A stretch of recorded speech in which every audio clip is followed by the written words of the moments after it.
Hello, hello. Welcome to the Roadmap to 1 Million podcast. This is a show that is all about helping you to create a thriving, scalable online business. I am your host, Stacey Zeal, and I am here to guide you through the exact strategies, systems, and support you need to build a business that grows your income, aligns with your vision, and leaves a lasting impact. So, if you are new here, welcome to the show and be sure to subscribe so that you don't miss any of our episodes. And if you are back and you have already subscribed, welcome to 2025. Thank you so much for coming with me into this year. I am so excited to talk to y'all today about these 7 steps, especially at the time of year that we're at, because it is officially 2025 and it is a fresh year and it's all about a clean slate of full possibilities. And so I don't know about you, but there's definitely something that, at the beginning of the year that just screams, it's time to level up, right? So that's why I wanted to kick off the year with this special 2-part series designed to help you to create a marketing system that leads to predictable, sustainable growth in your business. So grab your notebook, pour yourself a cup of coffee or some tea if you prefer, and let's dive into the first 4 steps to building your roadmap to 1 million and beyond. Oh, you like how I did that? Wasn't that cute? All right, make sure you subscribe it also so you don't miss part 2, because next week part 2 is going to come out. So today we're going to talk about the first 4 steps. So what we're going to talk about today is why you need to finally niche down to grow, how to move cold leads into hot sales automatically, the types of content that you need to stand out in 2025, and what role advertising will play in your growth this year. So before we dive into the first 4 steps, let's talk about why this framework is so critical. This is what we call our roadmap method. And so why this is so critical, especially as we step into 2025. One is because predictability is the new growth goal, right? Like gone are the days of relying solely on referrals or unpredictable marketing strategies, like, just solely relying on organic, right? You want to scale confidently. And in order to do that, you need a system that generates leads and revenue consistently, whether you're busy with clients or away from your laptop, just living your life, right? A lot of people this year, we want predictability. We want to know how much money we're going to make each month. We know how many leads, we want to know how many leads it's going to take to create a sale, right? That's what we want to know. That's what I mean by predictability. The second thing is that simplicity scales, right? So there are so many tools and platforms and strategies out there. It is so easy to get overwhelmed. And this framework really simplifies that process. It gives you a clear roadmap to follow so that you can focus on what works without spinning your wheels. And then, now is really the time to invest in growth, because this is the start of the new year. It's the perfect time to set the tone for the months ahead. So implementing a solid framework means you'll now spend 2025 building momentum, not scrambling to figure things out, mid-year. This is a framework that is repeatable, right? So this is not just about quick fixes and one size fits all solutions. Each step is designed to give you, to help you to grow, to help you to move forward, to help you move from chasing leads to having them coming to you. And so this framework is your blueprint for sustainability and growth. And so it's a step-by-step guide to creating that marketing that doesn't just actually, that doesn't just work, but it also frees up your time and energy, right? I know all of us coming into this year, we want more time, we want more energy, we want more time to do things that we love, right? And we want more energy to be able to show up for our people, but also to show up in our lives. And so if you've been craving a clear, proven path to generating more leads and sales in your business, this is it. So let's go ahead and start breaking it down step by step. So first place we want to start is by upgrading your messaging. So your message is your magnet. This is how you ensure you get the right leads into your business and you repel the wrong ones. And having a super tight niche is the key to standing out, right? And when you think about messaging, it starts with who your audience is, and who your audience is who your niche is, right? So you really need to figure out who is it that you are talking to. And this is important, really important, especially as we're moving into 2025, because people have been burned, right? They've enrolled in programs that didn't work for their type of business or their lifestyle. They've worked with people who just, had really, really pretty branding, but didn't actually understand what the nuances of their industry, right? So they want to work with people who know them inside and out. And if you stay too broad, it just gets harder and harder to create content or ads or any type of marketing, because you don't know who you're talking to. You can't speak directly to what they're struggling with, right? It'll be harder for your clients to find you because they're looking for experts that specialize in what they need, not generalists, right? They're not looking for everybody who out there can help anybody, right? They're looking for someone who's like, hey, I know this specific industry. I know the challenges that law firm owners face. I know the challenges that churches face. I know the challenges that, women who are over 40 who are trying to lose weight face, right? Those are the kinds of things. That's how specific you need to really kind of get. Because I saw the stat, according to HubSpot, that businesses that position themselves as specialists rather than generalists see a 2x higher conversion rate. And a conversion rate, that means how many people are actually, taking the next step to work with you, right? And so here's your action step. Can you describe your ideal client in 7 words or less? Right? Like if you were to think about, like if you were talking to somebody and you only had 7 words to say who you work with, could you say it? Right? Because here's the thing, the key takeaway here is when you talk to everybody, you talk to nobody, right? So that's messaging. So first step, upgrade your messaging. It's time to really get specific, really hone in on who you're working with, and so that they can find you and you can find them. So step number 2 is to then define their journey, because now that you got these people coming to your world, now we got to figure out what we're going to do with these people, right? Because here's the thing, the bigger you get, the more eyeballs you're going to have on you. And these people don't know who you are from a can of paint, right? They came across your social media content. Maybe they heard you on somebody's podcast. Maybe they follow you, they get distracted, whatever, right? They don't know who you are yet. And so you want to ensure that everybody that comes into your world from whatever channel can get all the information that they need to work with you, because that's the goal of your funnel, the goal of your marketing funnel, or that customer journey. I use them interchangeably. The goal is to move people from cold to sold, right? Move people, from not saying I have no idea who you are to please take my money. That's what you want to focus on. And what that looks like is having a strong lead magnet, having a strong email nurture sequence that goes out automatically so that every lead that comes into your business, everybody that joins your email list is able to get the same information, that which is your frameworks, your methodologies, your offers, what's in it for them, helping them to understand that you know who they are and how they operate and what they're looking for.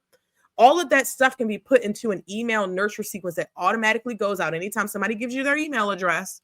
And the goal of it is to move people closer to the sale, because you want everybody that comes into your world to be able to get the information that they need to scale. You don't want to rely on people coming in today and then, a couple months from now, then they're like, oh, I had no idea who you are, right? I still don't know what you do, right? That's what you don't want to have happen.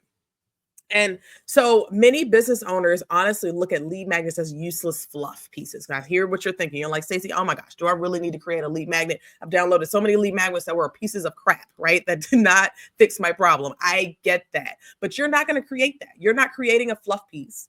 You're not creating something that's, just a way for you to take people's email addresses and do, and to just sell, right? That's not what you're creating. What you're creating is a way for you to welcome people into your marketing ecosystem. It's like you're welcoming people into your home, right? And show them around so that they get comfortable with you first before you try to sell them anything, right? Nobody likes it when somebody knocks on your doors and just say, boom, boom, boom, boom, boom, hey, buy this thing, right? Like you have to figure out what is a way for me to introduce people who don't know me into my world in an automated way, so I don't have to do it manually. But how do you introduce them to your world? Give them an exchange of value to say, hey, I understand where you're at. I understand where you're trying to go. And here's my framework that helps you to get there. And that really should be focused on them, right? They are the person that comes in and downloads your checklist or downloads your lead magnet or takes your quiz or watches your webinar, right? They do that because they are having a problem and they want to know how to solve the problem. And so what you are doing is letting them know, like, hey, here's where you're at. Here's where you're trying to get to. And here's maybe the first piece, or here's a overview of what it's going to take to get you there, right? One of my clients has a legal audit checklist for churches. And this checklist allows churches to look at all the different documents that they need and say, do you have these documents, right? You need to be able to audit your audit your market. Audit your legalities, your documents to see, am I set up for success? That helps church leaders to, one, understand where they're at, and helps them to understand where they need to get to. Because if I only have 3 out of the 5 things that's on here, I know I have a problem, right? So they know they have a problem. They know what it takes to solve it, but they're not a lawyer. So they're not going to draft it themselves, right? Or they're not going to do it. And, people who are in that space, right? They want to hire an expert. They want to hire you, right? If they could have lost the weight on their own, they wouldn't need to hire you, right? Or they wouldn't be seeking to hire you, right? So you got to think about those kinds of things, right? Like that's what the job of a lead magnet is, to introduce somebody to your world, give them an exchange of value, to show them where they're at now, where they want to get to, and what it's going to take, and why your methodology or your framework is the thing that's going to take them there. Okay. So that's what, so you definitely need to make sure you define that customer journey. Don't send people just to your homepage and hope that they find your book a call button, right? We want to curate the journey. All right. Step number 3 is to create content that converts. So content is still king in 2025. I'm telling you, content is still going to be the thing that helps you to position yourself as a thought leader, because people and consumers want to hear from thought leaders. People want to invest with people who share, who have a similar methodology or a similar framework that can help them, right? So you need to really be creating content. And so, with AI and with all this, like more noise, there's going to be more noise. There's going to be more content. There's going to be more stuff, right? But you have to create great content, right? I'm not just talking about you just putting anything out there and just saying, oh, I posted today, right? It's about putting out really good quality content. Because here are some stats. 47% of buyers view 3 to 5 pieces of content before they engage with a sales rep. So before someone's booking that call with you, they have engaged with 3 or 4 different pieces of content. That could be your podcast, that could be your blog, that could be your social media content, that could be your lives, that could be your emails, all the different types of content that you create, right? They're engaging with at least 3 to 5 pieces before they even start the conversation of sales, right? And that's according to a demand gen report. Another stat, businesses that blog generate 67% more leads than those that don't, according to HubSpot, right? So blogging, long form content, very important, right? Blogging, podcasting, videos, these are types of long form content. 88% of consumers say they trust brands that provide helpful and relevant content according to demand metric. So building trust is important. The way that you build trust is with pieces of content, right? You want to make sure that you've established that trust before somebody gets on the phone with you, before they get into your webinar, before they go to your sales page. You need to establish that trust first. And the key is, again, to create the right types of content at the right time, because there really are 3 types of content that you need to create for growth in 2025. And they are attraction content, nurture content, and conversion content. And I'm going to tell you briefly what each of those things are. So attraction content. This is content that attracts new people to your world, that brings new people to you, because you're going to need to do that, right? You need to bring people to your world. So this looks like reels, this looks like shorts, social media posts, guest appearances, summits, ads, so many different types of things, right? They're different. You can use all of the different channels for different types of things, but you have to be intentional, right? So attraction content brings new people into your world. Then nurture content. That nurture content is long form content that I mentioned: blogs, podcasts, YouTube videos, lives, emails. The goal of this content is to give people the key information that they need to make an informed decision about working with you. It's also about staying top of mind until your people are ready, right? Because sometimes somebody might come into your world today, but not going to be ready for 6 months. You don't want them to just think that they're going to remember you in 6 months. You have to show up every day. You have to continue to show up every week. You have to continue to create this content so that way, when they are ready, when they're like, you know what, I am finally ready to solve this problem, you are the first person that they think of, because you've been consistent and you've been showing up and you've been providing them value so that they want to stay in your world. Okay. And then the last piece is conversion content. And so this is content that leads, that converts leads into calls or webinar registrations or sales, stuff like that, right? So again, this looks like, webinars, challenges, live events, in-person events, trainings, right? These are the kinds of things where you're getting people into a room, providing them some value, and then the next thing you're going to do is try to sell them something, right? Or get them to enroll in a program or get them to invest in the solution that's going to help them. Okay. So content is still king, but you have to make sure you're creating the right type of content, right? At the right time. Okay. All right. So let's talk about step number 4. This is the last step we're going to talk about until we, into the next episode. So step number 4 is you got to pay to play. You knew I wasn't going to let y'all come into 2025 and not talk about ads, right? So we are still in a pay to play world. If you relied on organic marketing all last year, understand that it will take a lot more to get the same results this year. The reason is because organic reach drops every year. Instagram's organic reach dropped 42% in the last few years. Reels are not getting the reach and the views that they used to. I know you see that. Only 1 in 19 of your Facebook followers will actually see your content. And so there are millions of Facebook groups and posts and like all over people's feeds. The landscape is crowded. So if you want consistent, predictable growth, you have to invest in growing your audience every day.